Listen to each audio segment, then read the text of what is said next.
Hey there, I just wanted to pop on here before we go any further with today's lesson to say two quick things. One, this lesson is designed for beginner drummers, so if you're a brand new drummer, this video is tailored for you. And if you're an intermediate or advanced player, most likely what's going to be covered in this video, as you may have already seen in the demonstrations, is kind of way below your skill level. Okay, the second thing I wanted to mention is for you beginner drummers. Before you go any further, I'd love you to hit pause in a second and go to the description below this video. There's two links there. The first one is the drum transcription for each groove that I demonstrated in today's video. Download it or print it out, use it to practice. That is the main thing. If you could take anything away from today, grab that PDF because it's designed to help you practice. More than anything you'll get in this video, having those grooves written down is a tremendous way to practice. And then the second thing for you younger drummers, your new drummers, there's a second link in there.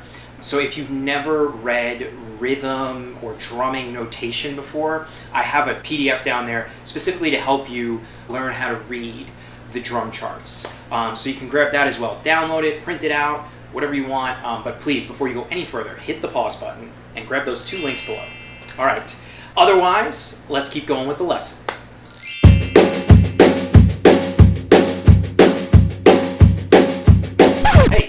So you saw the demonstration of me playing two brand new grooves today.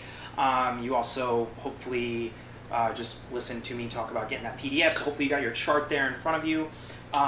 Today's lesson, those two grooves, kind of different from any groove we've done here on the channel before. They're kind of simple in the sense that they're only using a couple parts of the kit, so your snare and your bass drum. I added something which isn't on the PDF, so you're looking at the PDF, you're not going to see any hi-hat stuff. But you'll notice in my demonstration at the beginning of the video, there was a moment where I was kind of playing the hi-hat only with my left foot. My left foot was stomping on the pedal, and I was creating a little bass drum hi-hat pedal ostinato. Ostinato just means repeating pattern. I added that because I think it's kind of fun to get that sound in the hi-hat. I don't know if my beatboxing is any good. It's actually awful. Hopefully that made sense. You're getting that by stomping on the hi-hat pedal. You're getting that closed hi-hat thing just in that little moment, and it offers like just a little texture to the groove that I think is fun. Types of grooves are these. Sometimes people could refer to them as like a train groove or a train beat. Other people refer to this as a snare ride or riding the snare. This is used in all sorts of rock music. Like, there's a million different genres of rock, right? Well, this could be in like early rootsy rock and roll kind of stuff. This could be even in bluesy rock and roll kind of thing. But it could also be in like some kind of metal tune if it's cranked up super fast, It could be in a pop song as like a part of a bridge or like a verse or something like that. It all depends on the other elements involved. But it's a really important technique and groove style to have in our repertoire as drummers. So there's two versions. It's the same groove, right? We're playing eighth notes, as you'll notice, but I offered you two different techniques. The first one is where we're alternating the eighth notes on the snare. So that means that the accent, the backbeat on beats 2 and 4, that's going to fall in your right hand. You'll notice that, and it's important to get that control. We're used to playing the backbeat when we're playing a groove with our left hand, but getting that backbeat in the right hand is really a good skill set to have. I'd encourage you to just play a loud accent in the center of the snare, but also I'd encourage you to get a rim shot. So I know you're new, I know you're a beginner if you're watching this video, most likely, and so you might be saying, well, what's a rim shot? Rim shot, I'll do a separate video on that soon, but for today, for today's purposes, a rim shot is when you hit the center of the snare with your stick, right? So the bead of the stick, the tip of the stick, is hitting where it normally would, the center of the snare, but also somewhere around here is hitting the rim, the metal rim that you have on your snare drum at the same time. So the mixture of the rim and the center of the snare hitting at the same time gives a nice loud pop or crack. That's called a rim shot. Another really good tool to have in the repertoire. Like I said, I'll do maybe a little short on that in the coming days. But okay, so yeah, so that's the first one, alternating your hands. Second one, It's like you're playing a groove, you know, on the hi-hat with your right hand on the hi-hat or on the ride cymbal, or if you're a left-handed drummer on a left-handed kit, it's like your left hand is either on the hi-hat or the ride cymbal. But we're not doing that. We're putting it on the snare. So you're playing eighth notes, steady eighth notes with your right hand, and then on beats 2 and 4 for the backbeat, you're using your left hand to hit that accent in the snare.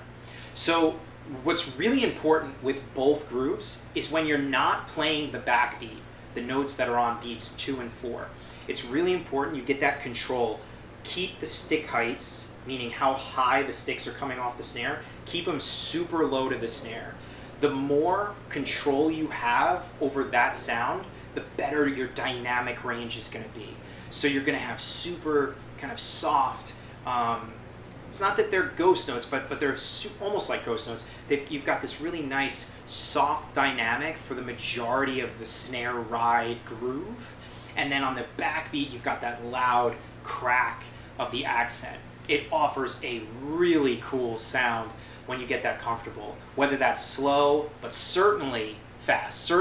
Whether it's slow or fast, it's going to sound awesome if you've got a wide range of the accent volume and then the soft volume of the non-accented notes.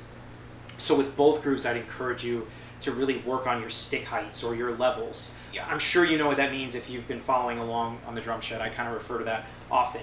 If you have any questions, as always, drop them in the comments below. But that's really it. These two grooves, practice. Everything you saw at the beginning of this demonstration. So even adding that left foot in the groove, you know, I think it makes a big difference. I think in the demonstration, I was adding the left foot with the backbeat on beats 2 and 4, just as an extra texture. So you would have like beat 1 with the kick, beat 2 with the hi-hat foot, beat 3 with the kick, beat 4 with the hi-hat foot. And that was the foot ostinato I had going there. I added that in. You don't have to practice it, but it would be a good idea to do it. Then also practice without adding that left foot. Practice just as written on your drum PDF that you've downloaded. All right, so that's it. As I said before, if you have any questions, drop them in the comments below. Thank you so much for being here and for watching. I hope this video was helpful, as I hope all the videos are helpful. And it's my privilege to be working with you and that you trust me with your drumming education. If you enjoyed this video, I'd be so grateful if you hit the like button, subscribe to the channel, hit the notification bell, do all the cool YouTube-y things. That engagement, that support from you helps these lessons reach new drummers like yourself, and that is the whole point behind my channel, TheDrumShed, is I want these lessons to reach as many drummers out there or people out there who want to learn the drums but maybe don't have the means of taking private lessons or paying for really expensive courses online or going to music classes. Hopefully the DrumShed here could be just a decent substitute for that. So your engagement here on the channel just helps that become a possibility. So anyway, thank you so much. Thanks for being here. I hope you have a very blessed day.